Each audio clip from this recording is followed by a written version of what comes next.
Good morning. Today is Wednesday, February 15th, 2023. Here is an important insight that comes from this week's Torah portion, the Parsha Mishpatim. How many psychologists does it take to change a light bulb? Well, it only takes one, but the light bulb has to want to change. In this week's Torah portion, there's a mitzvah when a person is in trouble or in distress. We should help them. For example, there's a mitzvah that if someone else has, let's say, a donkey, for example, and it's carrying a heavy load and the load falls off, Azov tazov imo. You should help them. You should work together with them to help them to right the situation. Same thing applies if a person has a flat tire, as I did on Sources Boulevard last night. But Baruch Hashem, I was able to get home and it worked out okay. But when someone is in distress, someone needs help, you should help them. But listen again to the words of the pasuk, Azov tazov, you should surely help imo, with them. It doesn't say you should help them, you should help together with them to right the situation. So listen, please, to the way that Rabbi Nachman of Bratslav understands this, and he is speaking about this from a spiritual perspective. And he says as follows: whenever you are helping another person, again, he's speaking about spiritual matters, the other person has to be part of the solution. You can't do it for them. You can only assist and help and support them helping themselves.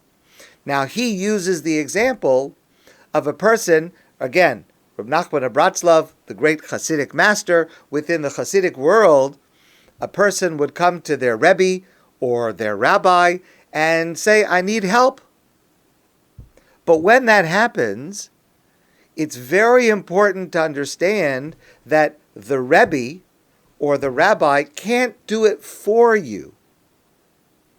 Because what happens is, sometimes a person will come to someone else and say, do it for me, help me,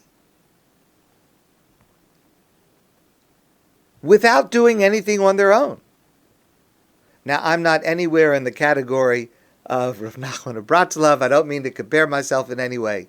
But, for example, sometimes a person will come to a rabbi, sometimes a person will come to me, and they will say, Nebuch, somebody is sick. Rabbi, pray for them. Now, of course, I will pray for such a person, no question. But the person's got to pray for themselves, of course, if they're able to.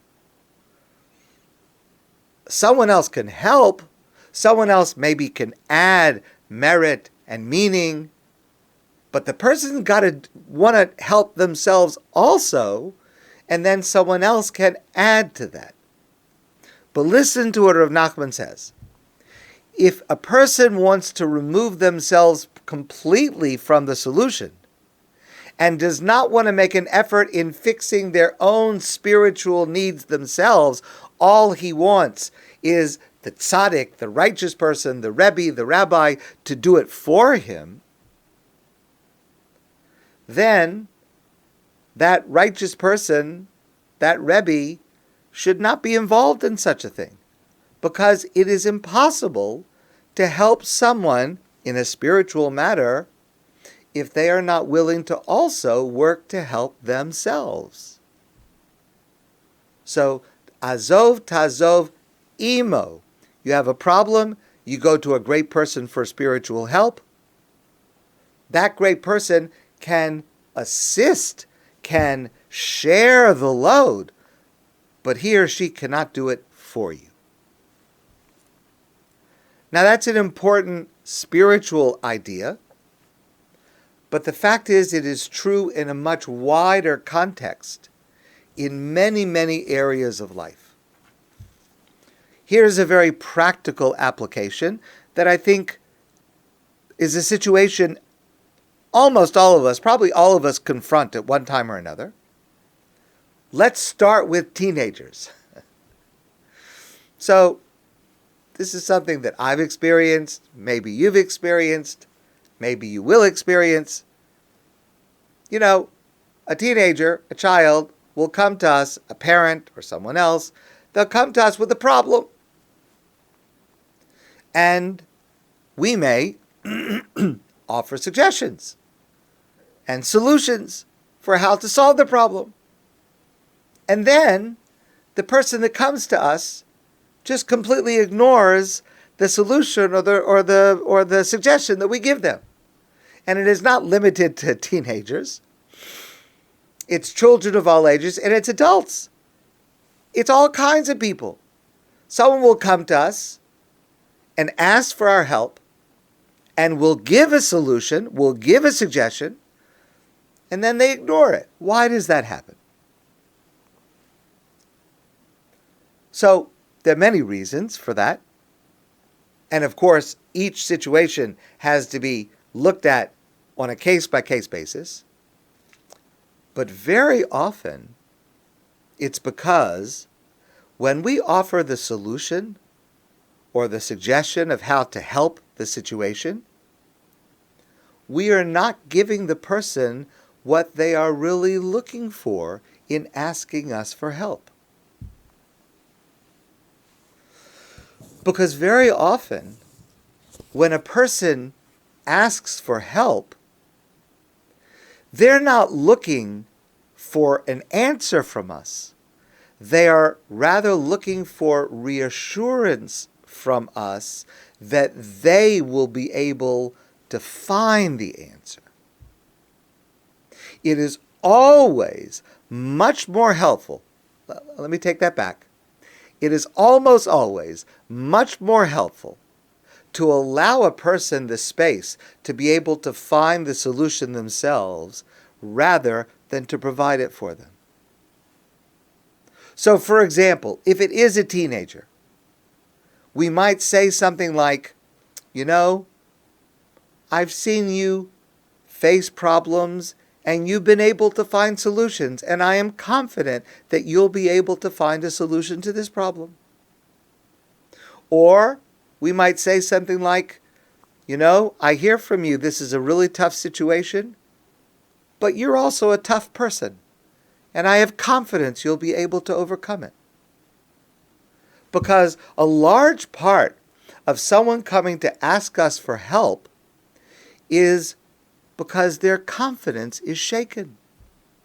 And so the biggest help we can provide is not necessarily giving an answer, but in helping to rebuild that confidence. And one of the ways to do this is to start by asking, well, do you want a solution, or can I just be supportive? Now, it may not be in exactly those words, but we need to intuit, and often we get this wrong. And this happens a lot between couples in every single relationship, where what the person is looking for is not the answer from us, but the reassurance and the support. And this is a wider application of this concept, azov tazov imo. If the person is working on the problem themselves and wants our assistance in working on it, yes, of course, join in if you're able to. But if that's not what the person is looking for, pay close attention, listen carefully, and don't provide what you're not really being asked for, regardless of the words. Imo teaches us, be sure the person wants your help before offering it. Make sure that they are working on it themselves, and then you can assist. But very often, when someone confides in you that they're hurting, that they're going through a problem, a difficulty, a crisis, they don't want your advice. They want you to listen. They want you to support them. I recently read a great novel, which I recommend to you. The title is The End of the Alphabet by C.S. Richardson. A great novel. And there's a passage where there's a character, a woman, and her name is Zipper. Zipper, it's actually a nickname because she worked in the fashion industry. Zipper is her name. And she is going through a terrible trauma. And her best friend is another woman named Kit. And Kit comes to visit her. And listen to these words. Kit sat in the eye of her friend's storm, nodded, shook her head, held tight, wiped away the tears, put the kettle on for tea, buttressed, agreed, listened. That's what a friend does. That is what is very often what is needed when someone is in trouble. Unless they invite us to join them in a constructive solution, provide support, provide confidence, provide love, provide a hug.